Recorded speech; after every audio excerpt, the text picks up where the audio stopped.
अस्सलाम वालेकुम and welcome to another video. और आज जो है वो मेरा लास्ट डे है मदीना में और रमज़ान भी ख़त्म हो चुका है और मेरी ज़िंदगी का सबसे ख़ूबसूरत रमज़ान था ये, क्योंकि ये आखिरी अशरा मेरा मदीने में गुज़रा। और अभी 10 बजे हमने निकलना है, टाइम हो रहा है 9 बज रहे हैं और मेरा यहाँ से जाने का दिल ही नहीं कर रहा।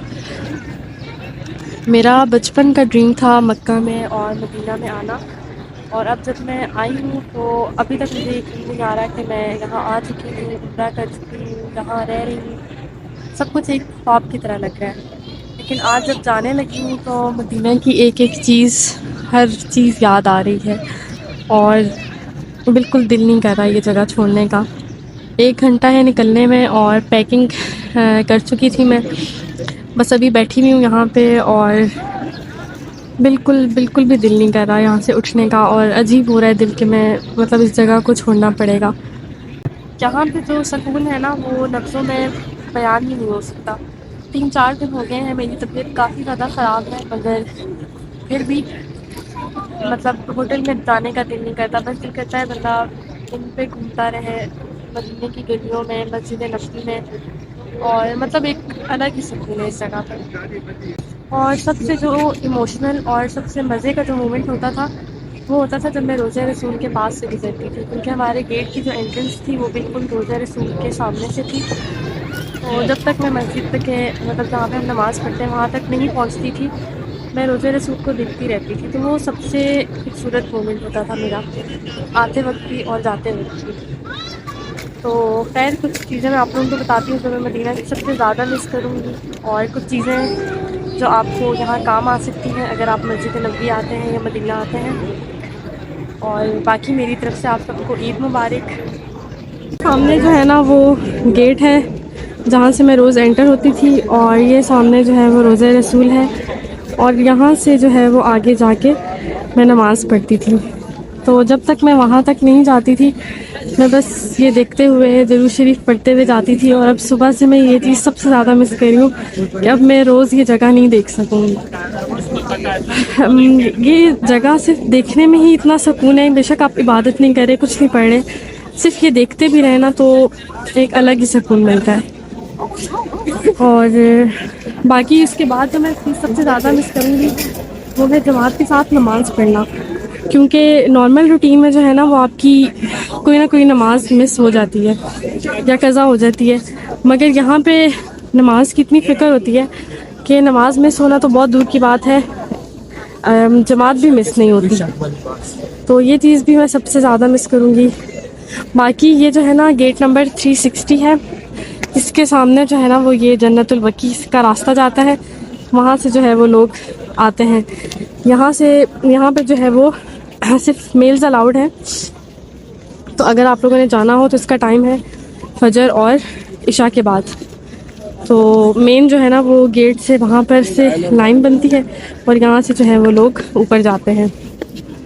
इसके अलावा अगर आपकी तबीयत ख़राब हो जाए और आप डॉक्टर्स को चेक करवाना चाहते हैं तो यही सामने गेट नंबर 359 या 358 के सामने ये मदीना हेल्थ सेंटर है।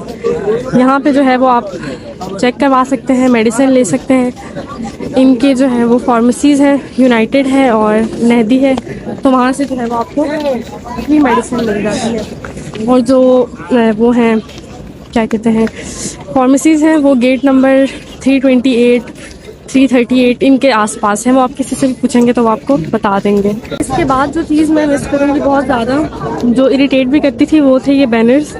जो लोग मदीना और मक्का में आ चुके हैं वो इस चीज़ को रिलेट कर पाएंगे कि ये चीज़ बहुत ज़्यादा इरिटेट करती है, मगर मैं इस चीज़ को मिस भी बहुत ज़्यादा करूँगी कि जैसे ही जो है ना वो नमाज का टाइम हो जाता है या मस्जिद जो है वो फुल हो जाती है तो ये जो है ना वो बैनर्स लगा के सारे रास्ते बंद कर देते हैं। सम टाइम्स तो बिल्कुल गेट के बाहर से ही रास्ते बंद कर देते हैं। तो वो चीज़ बहुत ज़्यादा इरिटेट करती है। कल रात को भी आखिरी रात थी और सिर्फ आधे घंटे के अंदर अंदर इन्होंने 1 बजे खोली मस्जिद, सफाई वगैरह चल रही थी, और 1:30 1:45 तक पूरी मस्जिद इन्होंने चारों साइड से बंद कर दी थी। तो फिर कहीं से भी रास्ता नहीं होता अंदर आने का। तो ये चीज़ भी मैं बहुत ज़्यादा मिस करूँगी, लेकिन इस चीज़ को ओवरकम करने का तरीका ये है कि आप नमाज के लिए जो है ना वो आधा घंटा 1 घंटा पहले से ही आ जाए। अभी तो खैर रमज़ान था जिसकी वजह से काफ़ी ज़्यादा रश था। नॉर्मल डेज में शायद इतना रश ना होता हो, लेकिन ये है कि आप मतलब हर नमाज के लिए ना 1 घंटा पहले आ जाए तो ये चीज़ नहीं होगी। और स्पेशली जुम्मे की नमाज़ के लिए जो है आपने 10-11 बजे तक मस्जिद पहुंच जाना है। जब हम मदीना आते हैं तो हमें सॉरी उम्रे पे आते हैं तो हमें पानी बाय करना पड़ता है। तो इसका भी ये सीन है कि ये जो है ना फ़िल्टर्स तकरीबन हर जगह पे लगे हुए होते हैं।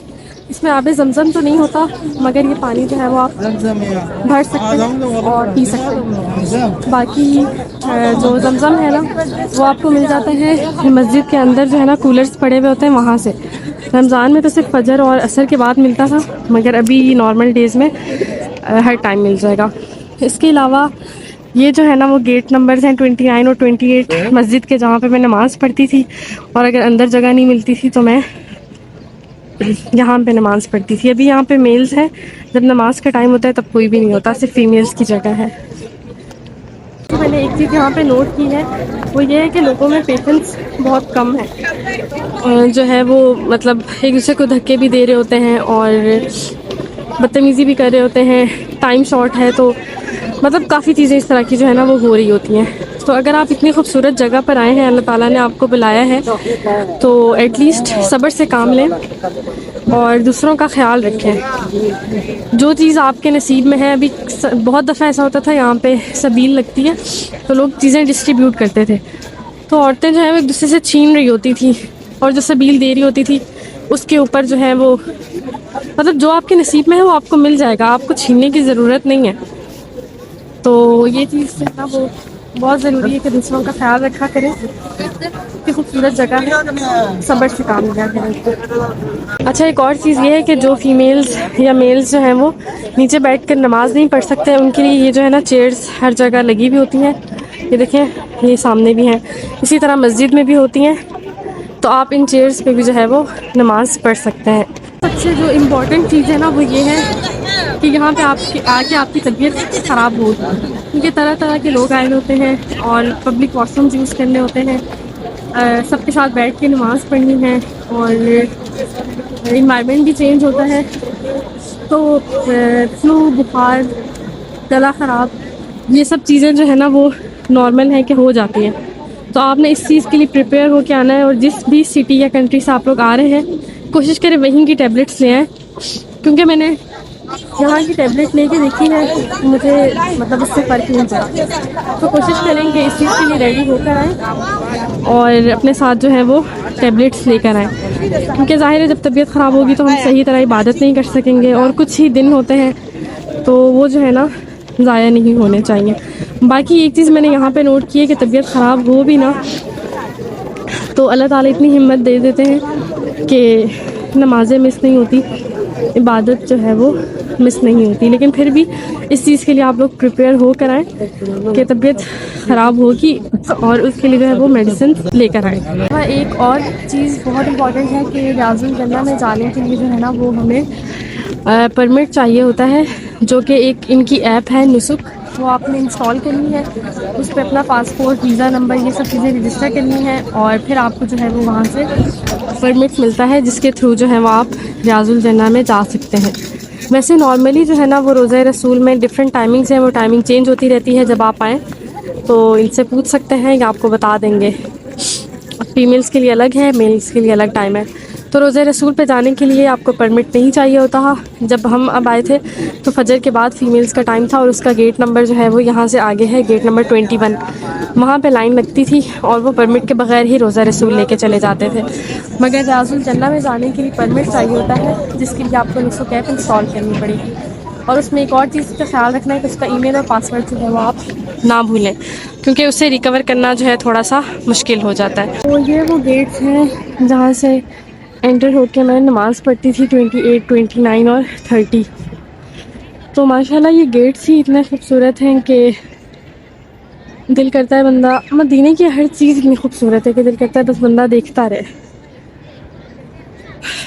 तो ये जो है वो गेट्स हैं माशाल्लाह। अच्छा, एक और चीज़ जो मैं यहाँ के मिस करूँगी वो थी यहाँ के जो अरब्स होते हैं ना उनके साथ बात करना, क्योंकि उनको जो है ना वो ना उर्दू आती है और बहुत कम लोग होते हैं जिनको इंग्लिश आती है।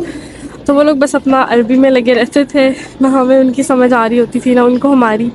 तो बहुत शुगल लगता था। मतलब ये चीज़ मैं बहुत मिस करूँगी वहाँ जाकर।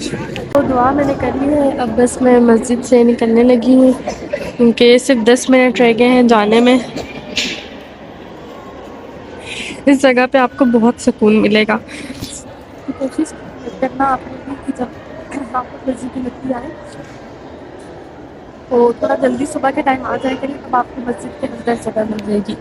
और यहाँ पे नमाज़ पढ़ने का, बैठने का, कुरान पाक पढ़ने का आपको बहुत ज़्यादा सुकून मिलेगा। तो बस अभी जो है वो मैं निकलने लगी हूँ। और सबसे ज़्यादा जो मैं मिस करूँगी वो सुकून जो सिर्फ मुझे मदीना में मिला है, और वो फीलिंग जो दुनिया की आई थिंक किसी भी सिटी में नहीं मिल सकती। यहाँ आके समझ आता है कि असली जो सुकून है ना वो दुनिया की चीज़ों में नहीं है, बल्कि अल्लाह के करीब होने में है, इबादत में है, नमाज़ों में है। और मतलब यहाँ पे जो जमात के साथ नमाज़ पढ़ने का मज़ा था, जो सुकून था ना, वो मैं लफ्ज़ों में बयान ही नहीं कर सकती। तो सबसे ज़्यादा ये सब चीज़ें और ये सुकून मैं मिस करूँगी। बाकी बस मैं अभी निकलने लगी हूँ।